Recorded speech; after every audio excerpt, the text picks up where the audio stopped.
여러분 안녕하세요. 이즈 사이언스 TV의 정희성 강사입니다. 오늘은 다니엘 전지에 대해서 한번 알아보도록 하겠습니다. 자, 우리 지난 시간에 볼타 전지에 대해서 한번 알아봤는데, 볼타 전지에 이어서 다니엘 전지, 대표적인 1차 전지가 되겠습니다. 자, 이 다니엘 전지는 볼타 전지와 어떻게 다른지 비교해서 한번 살펴보도록 할게요. 자, 다니엘 전지도 아연과 구리로 이루어져 있었지만 수용액이 H2SO4라고 하는 황산이었죠. 근데 여기서는 ZN과 CU, 금속은 동일한데 수용액이 두 가지 종류고 중간에 칸막이가 되어 있습니다. 일단은 이 칸막이에 대해서 먼저 알아볼게요. 이 칸막이는 이름이 무엇이냐? 스야키 이타라고 해서 얘를 초벌구이판이다 라고 있습니다. 자, 일단은 초벌구이가 무엇인지 여러분이 안다면 이 초벌구이판에 대해서 이해하기가 쉽습니다. 초벌구이 어디서 들어봤죠? 네, 여러분 삼겹살집 가면 초벌구이에서 나온다라고 하는 거 들어본 적 있나요? 부엌에서 한번 고기를 살짝 구워서 우리 불판에는 잠깐만 익혀서 바로 먹을 수 있게 만드는 그러한 게 바로 초벌구이였죠. 자, 근데 초벌구이라는 말은 어디서 나왔느냐? 도자기를 빚을 때 많이 씁니다. 도자기는 흙으로 이렇게 모양을 만든 다음에 먼저 불에 굽죠. 그것을 우리는 초벌구이라고 합니다. 그리고 유약을 더 바르고 다시 한 번 더 굽습니다. 그것을 우리는 재벌구이라고 하죠. 그래서 도자기는 이렇게 두 번 구워서 만들어지는데 초벌구이만 한 판을 우리는 초벌구이 판이라고 합니다. 그럼 이 초벌구이 한 판은 어떤 기능이 있을까요? 자, 일단은 초벌구이를 하기 전에는 진흙이었기 때문에 얘네들은 하나하나의 낱개의 무기물이었을 겁니다.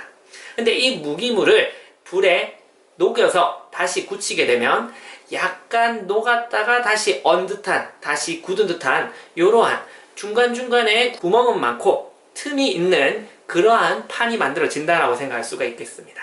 그럼 중간에 판은 많지만 얘는 그래도 한번 굳은 거기 때문에 액체는 서로 통과시키지 못하고요. 그 작은 구멍 사이로는 이온 정도는 통과할 수가 있습니다. 자, 그래서 초벌구이판을 쓰는 이유는요. 액체는 구분하고 이온은 통과시키기 위해서 우리는 초벌구이판을 씁니다. 그러면 서로 이온이 왔다 갔다 할 수는 있지만 이 ZnSO4 수용액과 CuSO4 수용액은 서로 섞이지 않는다라고 합니다. 자, 그러면 왜 초벌구이판을 쓰는지 요 이유는 아시고요. 그럼 초벌구이판을 쓰지 않으면 어떻게 되는지에 대해서도 한번 나중에 알아보도록 하겠습니다.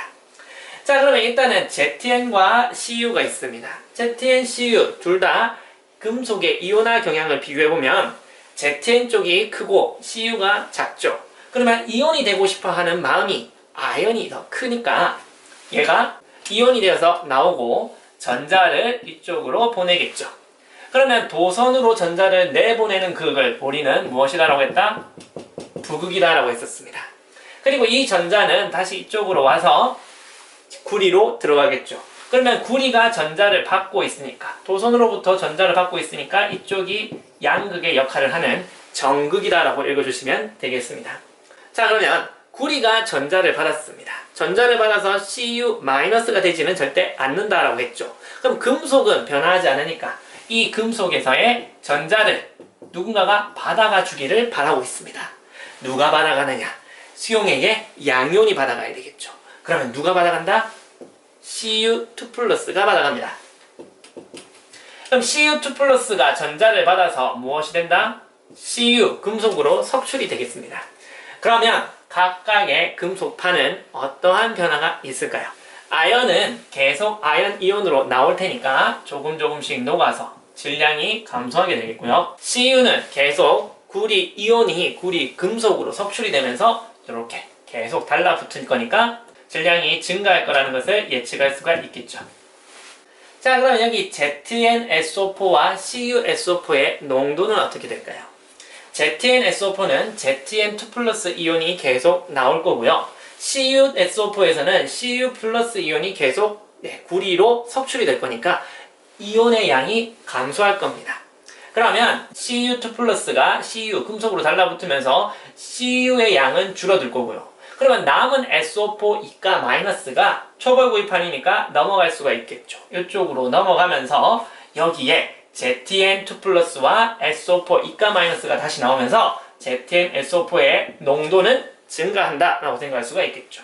자, 그러면 CuSO4는 계속 Cu는 석출되고 SO4는 넘어갈 테니까 농도가 감소된다 라는 것을 알 수가 있습니다. 자, 그러면 이 다니엘 전지에서 초벌구이판이 아니라 유리판이나 플라스틱판을 쓰면 어떻게 될까요? 유리나 플라스틱판은 작은 구멍이 없기 때문에 이온을 통과시킬 수가 없습니다. 그러면 이온이 넘어오면서 계속 반응을 진행시켜야 되는데 이온이 넘어오지 못하니까 어느 순간에 양쪽의 균형이 틀어지면서 더 이상 전자가 이동하지 못하는 현상이 일어납니다. 그래서 반응이 금방 중단이 됩니다. 자, 그러면 처음부터 칸막이가 없다라고 하면 어떻게 될까요? 자, 그럼 칸막이가 없으면 여기 ZnSO4와 CuSO4의 두 수용액이 섞이게 되겠죠.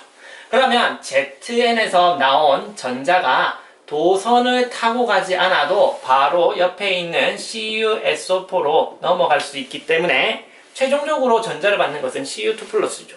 그러면 도선을 거치지 않고도 바로 전해줄 수가 있기 때문에 이 Cu가 여기에 달라붙으면서 도선으로는 전류가 흐르지 않게 된다라는 것을 예측할 수가 있습니다. 자, 그렇기 때문에 칸막이를 아예 없애버리면 도선에는 전류 자체가 흐르지 않는다라는 것을 알 수가 있습니다. 자, 이러한 이유 때문에 이온은 통과시켜야 되고 수용액은 분리를 해야 된다. 그래서 초벌구이판을 둔다라고 생각하시면 되겠습니다. 자, 한국에서는 염달이라고 해서 이렇게 가는 관으로 서로 연결하는 것도 있으니까 그러한 것도 수용액은 분리하고 이온은 통과시키게 하기 위해서 만들어 둔 거다라고 이해해 주시면 좋겠네요. 자, 그러면 이 다니엘 전지를 생각하려면 항상 이 다니엘 전지의 모양을 다 기억해야 되느냐? 아니죠. 간단하게 부르기 위해서는 우리는 전지식을 썼습니다. 전지식을 보시면 마이너스 ZN 바 ZnSO4 수용액 바 나누시고요. CuSO4 수용액 나누시고 Cu 플러스 이렇게 써주시면 됩니다. 자, 그러면 각각 전극에서 일어나는 현상을 반응식으로 써보시면요. 마이너스는 ZN이 ZN2 플러스 전자 2개가 나오고 그리고 플러스 극에서는 전극에서는 Cu2 플러스가 2개의 전자와 만나서 Cu, 금속으로 되는 현상이 일어나고 있습니다. 그래서 부극에서는 전자를 내놓는 산화 반응, 전극에서는 전자를 받아들이는 환원 반응이 일어난다 라는 것을 꼭 기억하셔야 되겠습니다. 자, 이렇게 여러분들이 볼타 전지다, 다니엘 전지다 라고 하는 이름만 들어도 이 구조를 다 생각하실 수 있어야 되고 어떤 반응이 일어나는지 또 왜 일어나는지 여러분들이 꼭 기억하셔야 되겠습니다.